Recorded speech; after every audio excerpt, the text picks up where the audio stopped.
Esta película se estrenó hace ya 20 años. El camino al dorado, aunque la mayoría le dice El Dorado. Película hecha por DreamWorks a la cual le fue muy mal.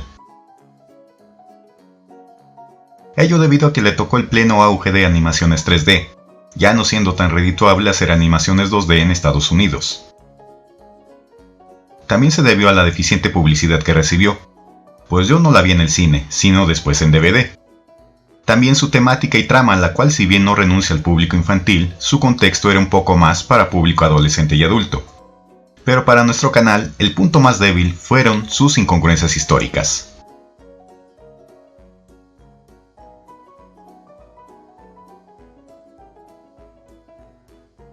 Y con todo esto sumado, recaudó en la taquilla mundial más de 72 millones de dólares, cantidad que no se oye mal. Pero el problema es que la invirtieron 95 millones de dólares, así ni siquiera recuperó la inversión inicial. Hoy en día las caricaturas y animaciones son para todo público, sin importar que seas niño, joven, chavorruco o ruco. Y si vemos una animación fantasiosa, creo sabemos a lo que vamos. No habrá a veces lógica y sentido común. ¿Entrenar un dragón? ¿Una llama que habla? ¿Escobas que vuelan? Bueno, se dan cuenta de lo que hablo.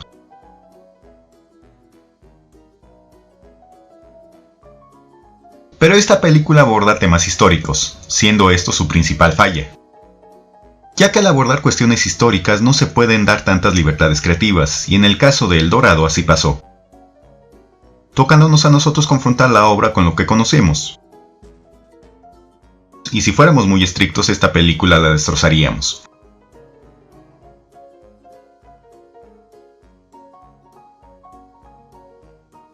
Pero siendo flexibles, la veo con el paralelismo de cuando comemos unos chicharrones, una Coca-Cola, un helado, una hamburguesa, etc. Sabemos que esto es comida chatarra. No nos va a nutrir, solo nos produce un gusto. Así, si la vemos con la idea de desconectar el cerebro por un rato, sin buscar coherencia, habrá a quienes les guste y habrá otros que se entretengan por un rato y nada más. Pues si la ponemos a prueba con las fuentes históricas, esta reprueba. Pero como siempre, veamos sus aspectos positivos y negativos y al final decidamos cuál es su valor real.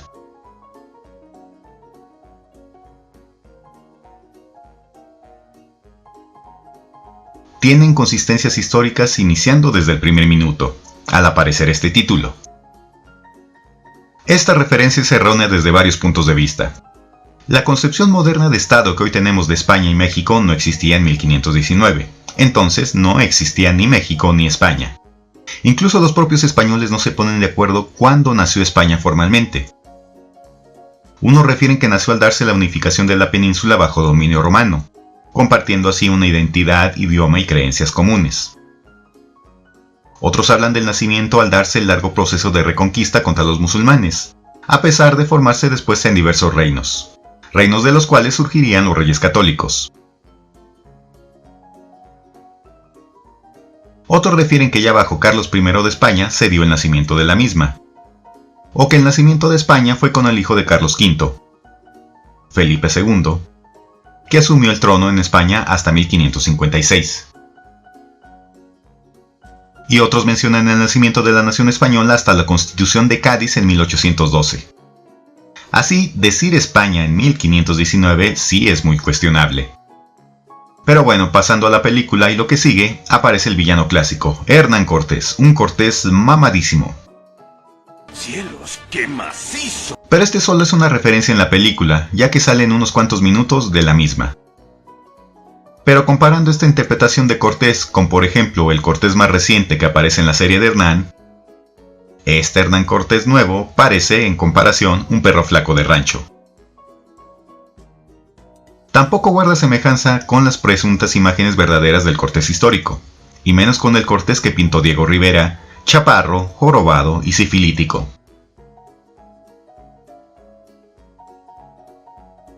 Otro mito de la película se da cuando vemos a sus soldados perfectamente armados hasta los dientes. La verdad es que pocos iban bien armados, pues el propio Bernal Díaz del Castillo se quejó de lo mal armados que estaban.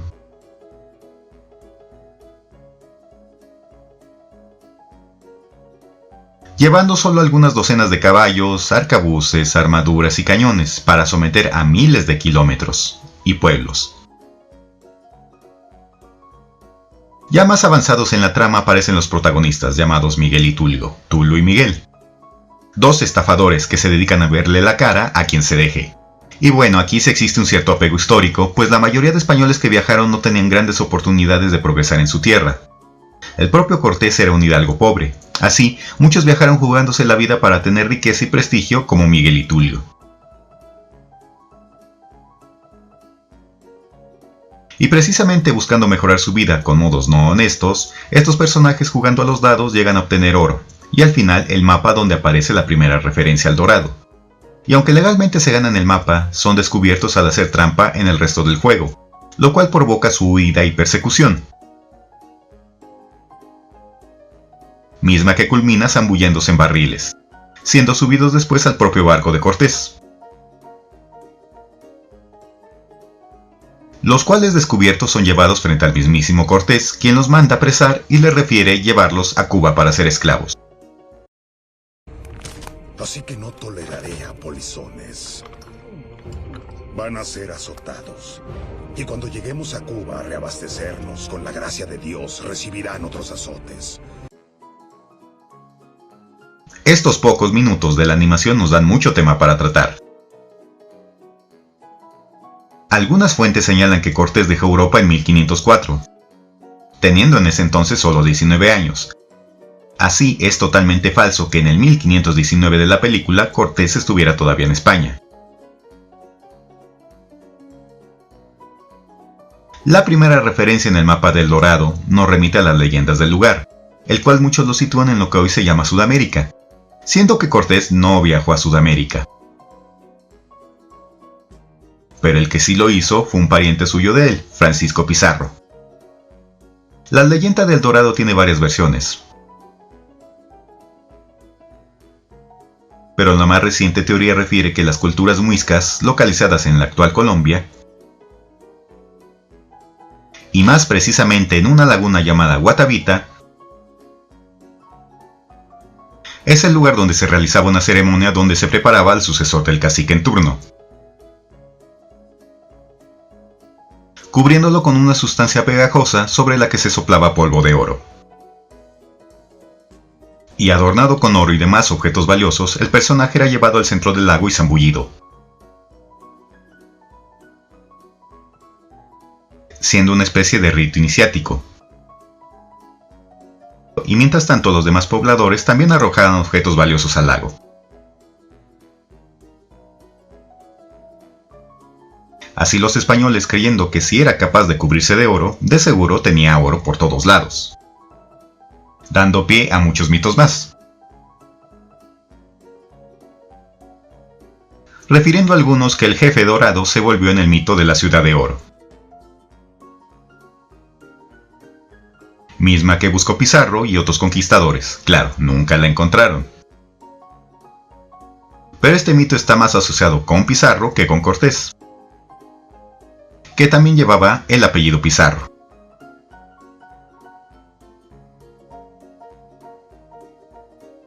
Pero como dijimos, Cortés nunca viajó a buscar el dorado. Pero lo cierto es lo que les dice a Tulio y Miguel en la película, que irán a Cuba. Así su viaje no se dio en Sudamérica, sino a la actual península de Yucatán, viajando con él 11 barcos, y no 4 como se ve en la película. Ya presos en el barco, logran escapar con la ayuda de un caballo lanzándose al mar, sobreviviendo tempestades, hambre y sed. Pero cuando todo estaba perdido, llegan a tierra firme. Y ya en la playa encuentran un muertito, con un machete incrustado en el cráneo. Lo gracioso es que esta arma parece estar hecha de hierro. Y si bien sabían el manejo de metales como oro, plata, cobre, el manejo de espadas o machetes de hierro no existía hasta entonces. Pero bueno, se la rifan y van a buscar el dorado atravesando la selva mientras Mijares se echa una rolita. cayendo al final en un barranco y llegando frente a una estela de influencia maya ubicada en la actual Colombia. Y para no parar en cada momento donde veamos algo tomado de las culturas anahuacas, citemos rápidamente las referencias de las culturas que metieron como en una licuadora para adornar la película. Estelas mayas,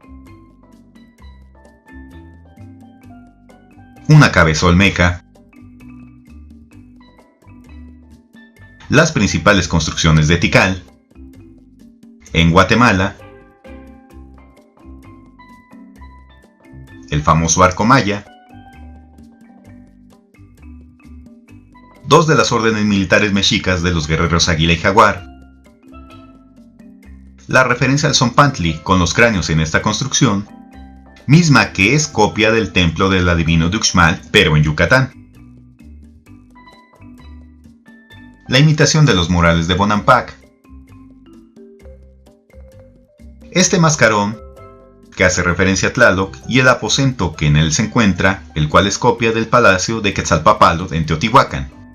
La referencia al Xibalba maya.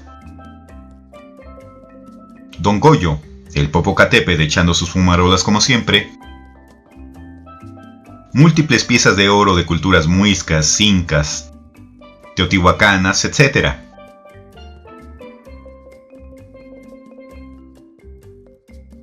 Y claro, el escenario de fondo, El Dorado, el cual, si bien es una mezcolanza de muchas construcciones, sí debió haber sido algo parecido a cómo se veían las grandes ciudades, por ejemplo Teotihuacán. Sobre todo por la pintura roja. Claro, sin tanto oro incrustado por todos lados. Pero si ponemos en un mapa los lugares de donde sacaron las piezas y construcciones que aparecen en la película, sí existe una gran distancia en espacio y en tiempo entre todas estas culturas. Pues viendo la cronología de cada una de las culturas, existe una gran disparidad. Siendo que muchas de ellas ya ni siquiera existían cuando llegó Cortés, pero bueno. Siendo que sí se les debe reconocer que buscaron parecido de los personajes del Dorado con rasgos físicos más apegados a los habitantes del continente de ese entonces. Algunos piernudos, caderones y bajitos, con algo de deformación en sus cráneos, labios gruesos, contornos de los ojos diferentes a los españoles, rasgos más toscos en unos y finos en otros. Uno que otro gordito por ahí. Me imagino que así estaba el cacique gordo de Zempoala.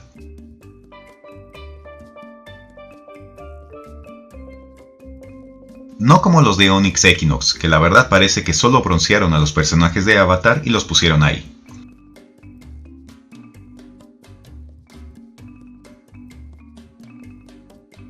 Pero bueno, seguimos con la trama, en donde unos guerreros los capturan junto a Chell y son llevados al Dorado, siendo recibidos por las máximas autoridades del lugar, el jefe Tortas y el chamán del lugar, llamado respectivamente el jefe Tani y Chekelkan, siendo confundidos con los dioses creadores, los cuales me recuerdan al mito maya de Umnahu e Xbalanque. Y esta divinidad se ve reforzada con la coincidencia de que Don Goyo apaga sus fumarolas atribuyendo el suceso a los españoles. Claro, un aspecto simple pero que pasa por desapercibido es que españoles e indígenas hablan el mismo idioma, lo cual pasa igualmente con Onyx Equinox. Ya saben, la magia del guión. Y ya reconocidos como dioses son llevados a sus aposentos donde se les ofrece una ceremonia ritual y un banquete. Pero ya en los mismos les es descubierta la farsa por Chell, quien se hace su socia en la misma con la promesa de llevarla a España. Y así llega su fiesta nocturna, bailando y cantando. Y al amanecer, el sacrificio ritual.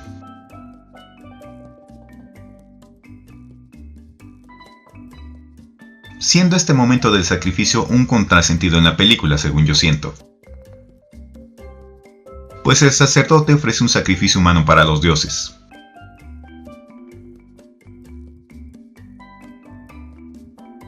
Pero resulta que todos los habitantes de la ciudad se espantan con el sacrificio, a pesar de que aparecen en la propia ciudad escenas de batalla pintada y se habla de sacrificios en el juego de pelota.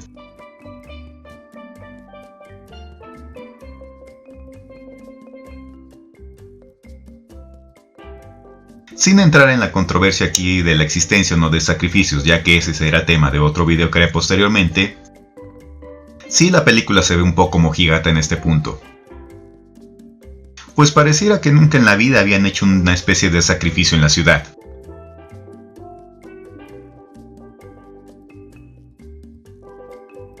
Pero bueno, el sacrificio lo detiene Miguel y Tulio. Y a cambio de eso el jefe Tortas les ofrece oro, el cual, por mala interpretación de ellos, es ofrendado al Xibalba, el inframundo maya. Y así el excremento divino, así llamado por algunas culturas anahuacas, es lanzado a un enorme remolino, el cual no recuerda el remolino de Pantitlan en el lago de Texcoco.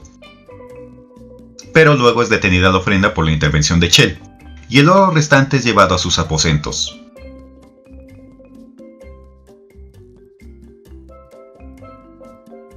Mientras tanto, llega a la playa el Cortés Mamey, con los demás hijos de Mamá Dolores que lo acompañan, siguiendo las huellas que deja Miguel y Tulio.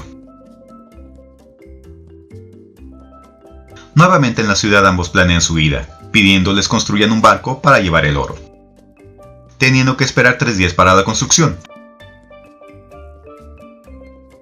Y mientras pasa ese tiempo, Miguel se va a conocer la ciudad, mientras que Tulio es seducido por Chel, dándose así la primera pareja del sincretismo, que es Santiago Guerrero ni que nada.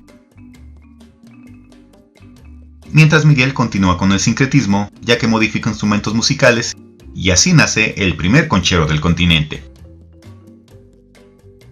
Así también prueba hacerle al volador de Papantla, a pesar de que la danza solo se hacía cada 52 años. Y los códices o amoxtli que usa el sacerdote, en los que ve que esta época no es la de sangres y sacrificios que él esperaba. Así va a buscar a Tulio para convencerlo de que haga sacrificios. Y a raíz de eso Miguel se lleva una reprimenda y tienen que jugar el juego de pelota, viendo así un Tlashco donde jugarán los dioses contra los guerreros. Juego que, haciendo trampa según su estilo, con un armadillo como pelota, lo ganan, siendo que los guerreros derrotados serán sacrificados. Pero Miguel lo prohíbe, y como resultado de un golpe que recibió en el juego de pelota sangra por encima de la ceja, y así el sacerdote se da cuenta de que no son dioses. Pues según él, los dioses no sangran, aunque bueno, cuestión esta no tan cierta, pues por ejemplo en alguna ocasión Quetzalcóatl se sangró su pene para formar la nueva raza.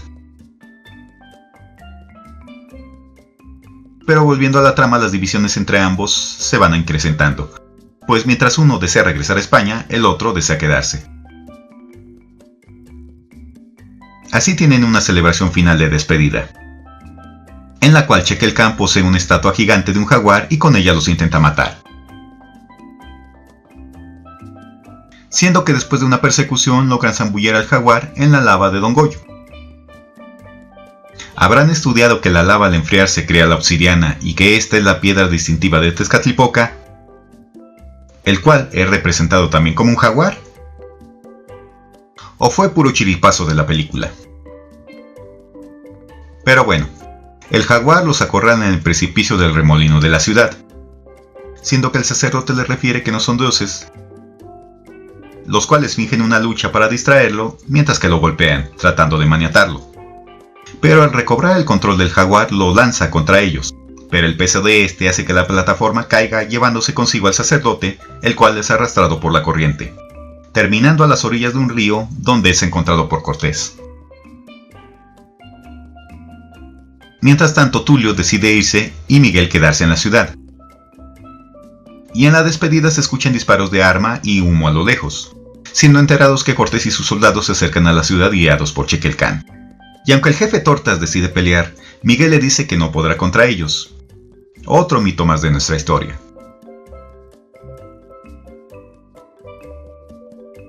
Pues si ningún pueblo originario hubiera ayudado a los entre 500 y 700 españoles que llegaron al principio con Cortés, estos hubieran sido exterminados por completo.